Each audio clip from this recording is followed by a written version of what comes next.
Assalamualaikum warahmatullahi wabarakatuh. Salam, kenalkan saya Esal Aziz Edison dari Kantor Pertanahan Kabupaten Halmahera Timur, dan Mbak Berdiana juga dari Kantor Pertanahan Kota Bima, ada Mas Bais Haknudinata dari Kantor Pertanahan Kota Palu, ada Mbak Ivana Clarita Wohos dari Kantor Pertanahan Kabupaten Kepulauan Sangihe, dan yang terakhir ada Mas Sukiriyadi Bugis dari Kantor Pertanahan Kabupaten Maluku Tenggara. Kami dari kelompok 3B, Angkatan 30, gelombang 4, peserta laksar CPNS Kementerian ATR BPN tahun 2025. Pada hari ini, tanggal 21 Januari 2026, kami menerima tugas, yaitu membuat analisa kasus dalam menentukan praktik baik dan buruk. Mungkin nanti ada 2 video yang akan kami diskusikan. Mungkin untuk video pertama bisa dibantu Mas Kredi untuk ditampilkan. Seorang mantan lurah di Maros, Sulawesi Selatan ditetapkan sebagai tersangka dalam kasus dugaan pungutan liar pada program sertifikat tanah gratis melalui program pendaftaran tanah sistematis lengkap atau PTSL. Tersangka merupakan lurah Leang-Leang Kecamatan Bantimurung pada periode 2023 dan 2024. Dalam menjalankan aksinya, tersangka mematok biaya pengurusan Rp500 sampai Rp1.350.000 untuk sebidang tanah, melebihi dari ketentuan yang telah ditetapkan. Penahanan dilakukan setelah penyidik memeriksa saksi sebanyak 433 orang dan menemukan 2 alat bukti yang mengarah pada perbuatan tindak pidana korupsi pada program pendaftaran tanah sistematis lengkap atau PTSL. Dugaan pungli pengadaan sertifikat lahan yang dilakukan tersangka melibatkan 768 bidang tanah milik warga dengan nilai pungutan liar sebesar Rp395 juta.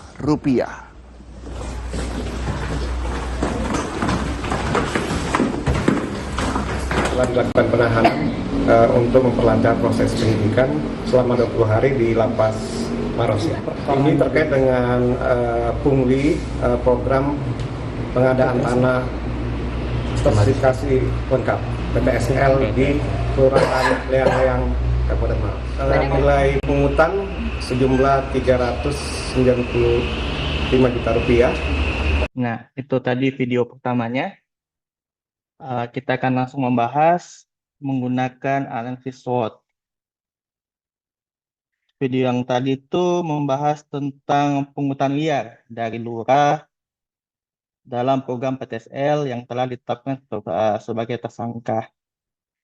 Kita masuk ke analisis SWOT untuk kekuatan atau strength. Mungkin Mbak Ivana bisa dibantu. Ya, Mas Isal. Untuk strength, kekuatan dari analisis SWOT pungutan liar tersebut, ada 3 poin. Yang pertama, penegak hukum yang tegas. Kasus ini merupakan sistem hukum bekerja dalam menindak ASN atau pejabat yang melakukan penyimpangan integritas. Ini meningkatkan keyakinan publik bahwa pungli tidak dibiarkan. Dan yang kedua, poin kedua yaitu transparansi publik meningkat. Jadi video seperti ini membantu menyebarkan informasi penting kepada masyarakat tentang tindakan pelanggaran sehingga masyarakat makin waspada terhadap praktik tidak baik.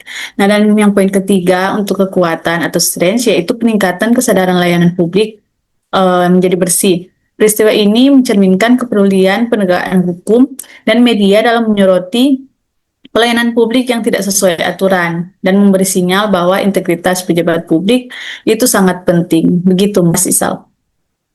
Iya, berarti ada 3 poin ya. Oke, kita masuk ke kelemahan, weakness, Mas Sukiriyadi. Ya, terima kasih Mas Ezal. Yang saya lihat dari peristiwa yang tadi, kelemahan atau weakness-nya yaitu rendahnya integritas oknum aparat desa dan lemahnya sistem pengawasan internal di tingkat kelurahan. yang memungkinkan terjadinya manipulasi biaya program PTSL yang melebihi batas ketentuan resmi. Eh, dari masalah itu, dari orang lurahnya memanfaatkan ketidaktahuan masyarakat untuk memungut biaya ilegal hingga ratusan juta rupiah. Siap. Sekarang terkait opportunity peluang Mbak Berliana. Oke, baik. Menurut saya, ini bisa jadi momen yang pas buat ngebenerin tata kelola PTSL ke depannya, biar makin transparan dan bisa dipertanggungjawabkan. Pengawasan dari masyarakat sama aparat juga harus lebih aktif, supaya kejadian kayak ini nggak kejadian lagi. Terus, sanksi administratif sama hukum juga perlu ditegakkan sih. Bukan cuma buat ngasih efek jerah, tapi juga sebagai pembinaan. Ditambah lagi kalau layanan dan informasi PTSL semakin didigitalisasi, peluang pungli juga bisa makin kecil. Jadi terkait ancaman atau threat itu pertama sebagaimana kita tahu PTSL ini kan tidak dikenakan biaya.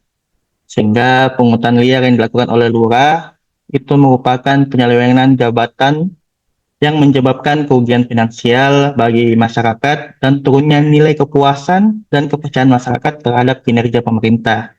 Ini juga mendampak pada citra pemerintah yang semakin buruk. Eh, kita dari 4 ini, strength, weakness, opportunity, dan threat, itu kita dapat menjadikan acuan untuk menentukan praktik buruk dan praktik baiknya. Mungkin yang pertama praktik buruk, Mbak Berliana, seperti apa?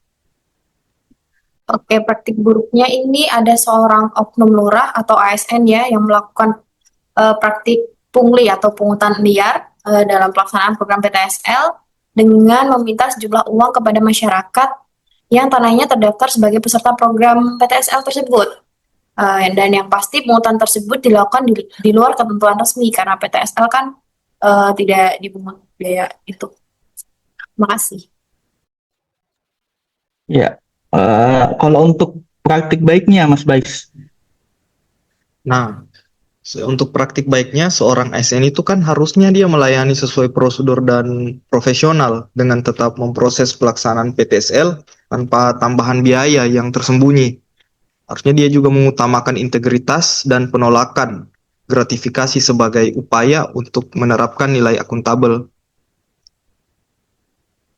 Oke deh, berarti yang tadi nanti dimasukkan, disajikan dalam tabel. Oke, itu untuk video yang pertama. Kita masuk ke video yang kedua. Kami kembali lanjutkan informasi pemirsa. Mantan Wakil Menteri Ketenagakerjaan Emmanuel Ebenezer yang akrab disapa Noel mengaku bersalah telah melakukan korupsi sertifikasi keselamatan dan kesehatan kerja atau K3. Informasinya untuk Anda, tunggu apa lagi pemirsa?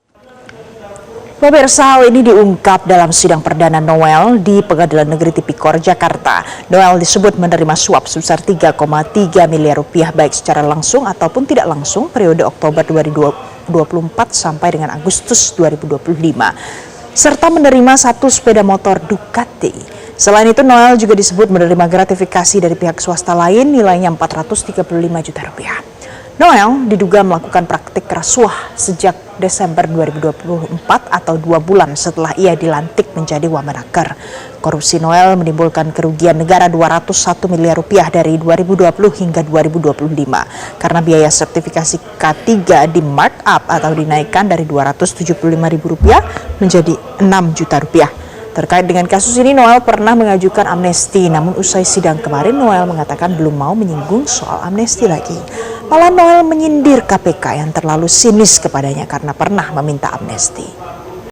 Oke, berikut tadi penampilan penyajian video terkait korupsi yang dalam bentuk suap dan gratifikasi dalam pelaksanaan pelatihan K3.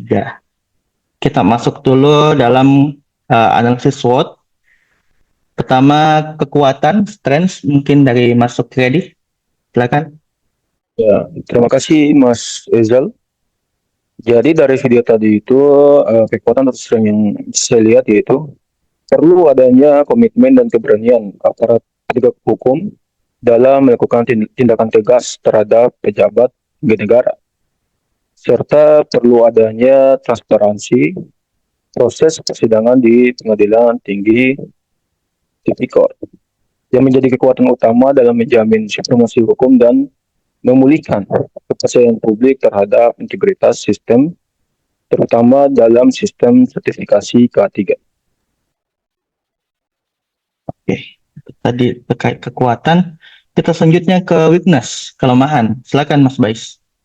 Nah, untuk kelemahan ini bisa kita ambil 3 bagian kelemahan. Yang pertama, lemahnya sistem pengawasan internal, yakni praktik korupsi dan gratifikasi ini dapat berlangsung sejak Desember 2024 hingga Agustus 2005 tanpa terdeteksi lebih awal oleh sistem pengawasan internal kementerian. Yang kedua, penyalahgunaan wewenang dalam jabatan yang strategis, yang mana posisi sebagai wakil menteri memberikan celah kekuasaan yang besar untuk mengintervensi proses sertifikasi teknis demi keuntungan pribadi. Dan yang ketiga, rendahnya integritas dan etika jabatan. Hal ini dapat dilihat dari kesediaan pejabat setingkat wakil menteri untuk menerima suap sebesar 3,3 miliar rupiah dan gratifikasi 435 juta rupiah hanya dalam kurun waktu 2 bulan setelah dilantik. Banyak ya, 2 bulan. Ya, lanjut ke peluang, opportunity. Silakan Mbak Berli. Oke, menurut saya kalau buat peluang itu kasus korupsi sertifikasi K3 ini bisa jadi momen buat evaluasi dan ngebenerin sistem sertifikasinya, apalagi soal keterbukaan biaya dan cara nentuin tarif. Layanan juga perlu makin didigitalisasi biar peluang penyimpanan bisa ditekan. Terus di sisi lain, kasus ini juga jadi peringatan keras buat pejabat publik. Soalnya penyalahgunaan wewenang itu resikonya gede banget, baik secara hukum maupun dalam nama baik. Terima kasih. Oke, siap-siap. Kalau dari sisi ancamannya atau threat-nya, sekali lagi ini membuat masyarakat kepercayaannya menjadi menurun dengan kejadian suap dan gratifikasi ini, serta menurunkan juga apalagi terkait dalam menjalankan program pemerintah tidak melihat latar belakang dari masyarakat. Ini juga menaikkan kepercayaan publik terhadap jalur-jalur atau praktik-praktik orang dalam atau calo, yang dalam setiap urusannya itu pasti berkaitan dengan siapa yang memiliki uang. Selain berdampak kepada citra, ini juga berdampak kepada optimisme masyarakat dalam mengikuti atau mengoptimalkan setiap program pemerintah untuk membangun bangsa dan negara ini. Mungkin itu. Sekarang kita masuk ke dalam merumuskan praktik buruk dan baik dari video ini. Mungkin Mbak Ivana, silakan Mbak Ivana untuk terkait praktik buruknya. Iya, untuk praktek buruknya dari video tersebut, yaitu seorang pejabat tinggi menyalahgunakan wewenangnya dengan melakukan markup atau penggelembungan biaya sertifikasi K3 secara drastis, serta menerima suap dan gratifikasi berupa uang miliaran rupiah maupun barang mewah dari pihak swasta guna memanipulasi proses legalitas keselamatan kerja tersebut. Gitu, Mas Isal. Oke, untuk praktik baiknya, Mas Sugri. Silakan. Ya, baik. Dari peristiwa ini, praktik baiknya yaitu seorang ASN harus bekerja dengan profesionalisme, etika, integritas, akuntabilitas, dan pelayanan publik yang bersih, serta menjauhi segala bentuk suap, pemerasan, dan penyalahgunaan jabatan. Oke, tampaknya sudah semua. Nanti kedua diskusi kita terkait 2 video ini disajikan dalam bentuk tabel. Mungkin itu. Sekian, terima kasih kerjasamanya. Assalamualaikum warahmatullahi wabarakatuh. Bye-bye. Salam.